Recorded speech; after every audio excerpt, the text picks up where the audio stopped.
பிரம்ம விசாரத்தை பேசிடும் வேதாந்தோ பேசுமறை நூலதுதான் பிரம்ம விசாரோ. பிரம்ம விசாரத்தை 18 பேசுமறு 10 நாற்கலைகள் தாமோ.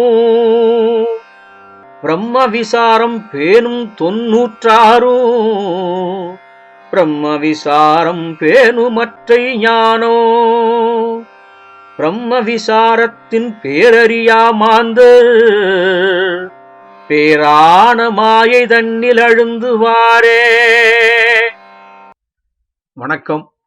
பிரம்ம விசாரத்தை பேசுவது வேதாந்தம்னும், பேசுகின்ற மறை நூல்களெல்லாம் பிரம்ம விசாரத்தை பற்றியதாகும்னும், பிரம்ம விசாரத்தை உலகமெல்லாம் பேசுவார்கள் என்றும், 64 கலைகளுமே பிரம்ம விசாரம் பத்தி பேசும்னும், பிரம்ம விசாரத்தையே பேசுகின்ற கடைபிடிக்கின்ற 96 பிரம்ம விசாரம் சொல்லுகின்ற ஞானமும், அதாவது பக்தி அறிவும் இருந்தாலும், இந்த பிரம்ம விசாரம் பத்தின விவரமே புரியாத, விவரமே அறியாத மக்கள் பக்தி என்றில்லாத மாயையில், அதாவது உலக இன்ப மாயையில் அழுந்தி போவார்கள் என்றும் சொல்கிறார். இதுல பிரம்ம விசாரம் என்னவென்பதை எளிதாக புரிந்து கொள்ள ஒரு நிகழ்ச்சியை சொல்கிறேன். என்னுடைய நண்பர் ஒருவர் விவசாயி, கோயில்களுக்கு தினமும் போகிறவர். அவரிடம் ஒரு நாள் பிரம்ம விசாரம் உங்ககிட்ட இருக்கான்னு கேட்டதற்கு, அப்படியெல்லாம் ஒன்னும் தான் வச்சுக்கிறது இல்லைன்னு அப்பாவியா பதில் சொன்னார். சரி, தினமும் கோயிலுக்கு போவீங்களான்னு கேட்டதற்கு, கோயிலுக்கு போகாமலோ தரிசனம் பார்க்காமலோ என்னால இருக்கவே முடியாதுன்னு அவரு சொன்னார். இப்போ அவருக்கு பிரம்ம விசாரம்னா தெரியல. ஆனா தினமும் கடவுளை தேடி கோயிலுக்கு போகணுங்கிறத வழக்கமாக்கிட்டாருங்கிறதற்கு அதுதான் பிரம்ம விசாரம். பக்தியும் பணிவும் இருந்து தெய்வத்தை நாடுவதே பிரம்ம விசாரம் பண்ணுவதாகவும் எடுத்துக்கலாம்னு சொன்னதும், அவர் கண்ணை மூடி கையெடுத்து பகவானை நினைச்சு கும்பிட்டுட்டு, கடவுளை எப்பெல்லாம் நினைக்கிறோமோ அதுதான் பிரம்ம விசாரத்தின் முதல் படிங்கிறதையும் அவருக்கு சொன்னதும், அவரு பிரம்ம விசாரத்தை கெட்டியா புடிச்சுக்கிட்டாருன்னு தான் நினைக்கிறேன்.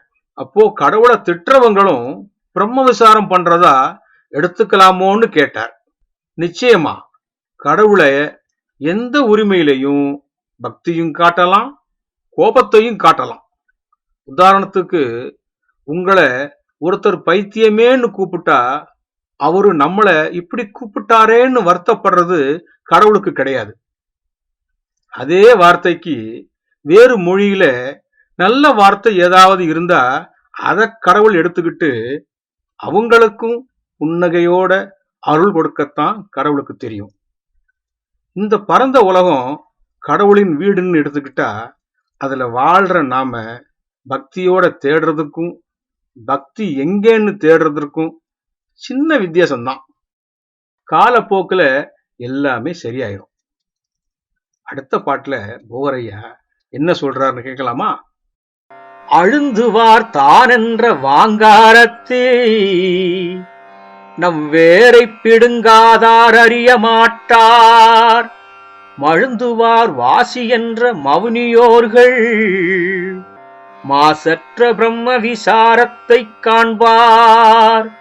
வழுந்துவார் பிறப்பில்லை மரணமில்லை வாசியுமே சித்தித்த மாசற்றோர்க்கு. கெழுந்துவார் காய சித்தி யோக சித்தி எழிலான வாத சித்தி ஏற்றந்தானே. அந்த உலக மாயையில் அழுந்தியவர்கள் தான் என்ற ஆங்காரத்தில் எவ்வளவு செய்தாலும் கெடுத்தாலும் வஞ்சித்தாலும் அவர்களின் ஆங்காரத்தை வேரோடு பிடுங்கி எறியவில்லை என்றால் எதுவுமே அறிந்து கொள்ள மாட்டார்கள் என்றும், வாசியினால் பக்தியிலும் மௌனமான நல்ல அடக்கமான தெளிவான சுத்தமான மனதோடும் இந்த மாயையில் அழிந்து இருந்தாலும் பிரம்ம விசாரத்தை காண்பார்கள் என்றும், இப்படி வாசியோடும் யோகமும் செய்கின்ற மாசற்றவர்களுக்கு காயசித்தியும் உடல் நலமும் வாழ்வில் வளமும் பெற்று வாழ்வில் ஏற்றம் பெறுவார்கள் என்றும் சொல்லிட்டு, ஏற்றமாம் சித்தரசவாதி தன்னை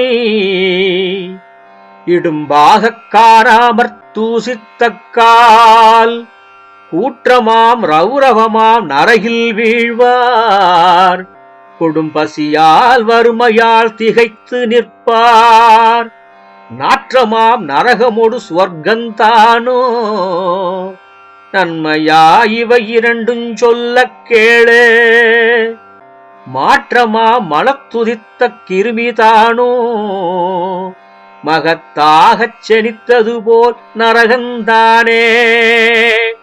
ஏற்றமாம் சித்தரசவாதி தன்னை நல்ல குருவான நல்ல யோகமும் வாசியும் கொண்ட சித்தர்களான ரசவாதிகளை இடும்பாக காணாமல்னா கீழ்த்தரமாக எண்ணாமல் அவர்களை இகழ்ச்சியாக பேசினாலும், கூற்றமாம் சொல்ல முடியாத ரௌரவம்னா கேவலமான அசிங்கமான நரகத்தில் வீழ்வார்கள் என்றும், கொடும் பசியும் வறுமையும் பெற்று அல்லல் படுவார்கள் என்றும், நாற்றமான நரகத்தையும் சொர்க்கத்தையும் பத்தி சொல்றேன் கேளுன்னு.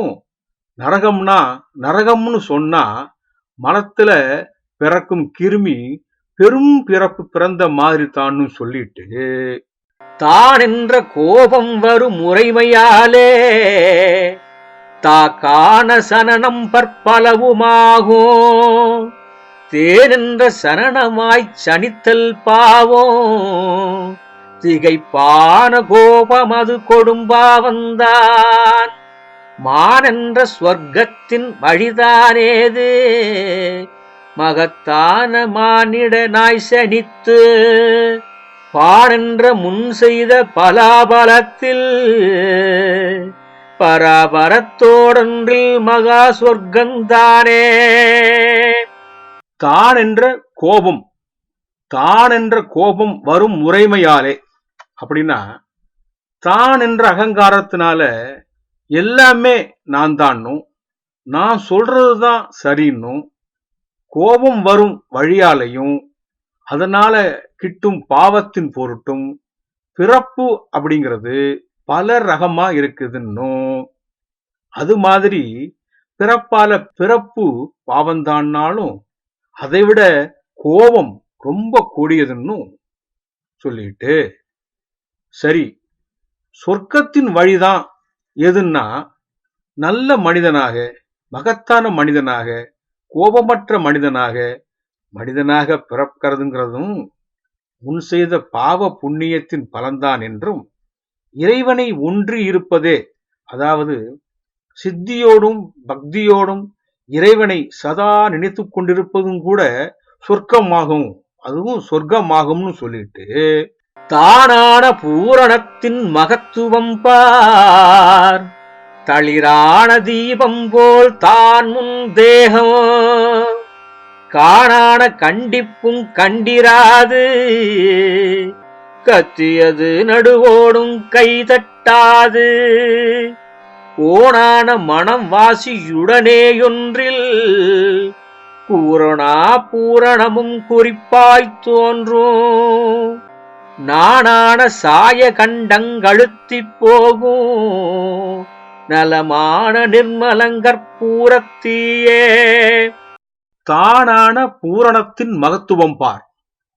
அந்த பக்தியின் பலனாக கிடைக்கும் முக்தியான பூரணம் என்பதின் மகத்துவம் என்னன்னா, தானான தீபம் போல தன்னோட தேகம் ஒளியாக இருக்கும்னும், கண்டிப்போ உடல்நல கெடுதியோ எதுவும் வராதுன்னும், கத்தியால வெட்டினாலும் காற்றை கிழிப்பது போல் போகும் என்றும், கையில் படாது என்றும், மனதை வாசியுடன் அதாவது மூச்சு பயிற்சியின் மூலம் மனதை ஒன்றினால் சொல்ல முடியாத முழுமையும் முக்தியும் தோன்றும் என்றும், இந்த மாயையான வாழ்வு சாயையானதெல்லாம் அழுந்தி ஓடிவிடும் என்றும், நிர்மலமான கற்பூர தீபம் போன்று மனம் மாறி போகும்னு சொல்லிட்டு, கற்பூர தீபம் போல் ஒளியுமாகும் கடிதான பூரணம் வாவென்றே கூவோ பற்பூரம் பாலொத்த வாசனைதான் போகும்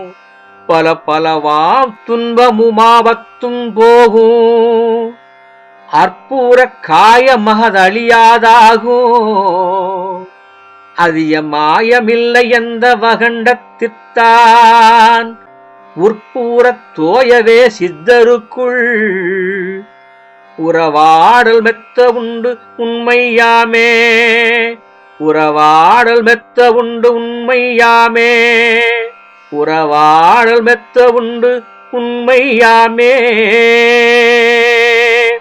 கற்பூர தீபம் போல ஒளி உண்டாகும், அதாவது உடலும் மனமும் தீபம் போல ஒளிரும் என்றும், பலகாரங்களின் அதாவது உணவு வாசனையும் பாலின் வாசனையும் போய்விடும் என்றும், பலவான துன்பங்களும் பத்தும் பறந்து போய்விடும் என்றும், இந்த அற்புதமான உடல் அழியாது இருக்கும் என்றும், இதில் மாயை என்றும் மந்திரம் என்றும் எதுவும் இல்லை அந்த உலகத்தில் தான் என்றும், அந்த உலகில் நுழைந்து விட்டாலே சித்தருக்குள் சித்தனாகி அவர்களோடு பேசவும் முடியும் என்றும் சொல்கிறார். பிரம்ம விசாரம் என்பது இறைவனை தேடுவதும் தேடிய பின் அவனின் அருளை பெற்று மகிழ்வதும் தான் பிரம்ம விசாரத்தின் ஆரம்பம் என்றால் நல்ல விஷயம் தானே.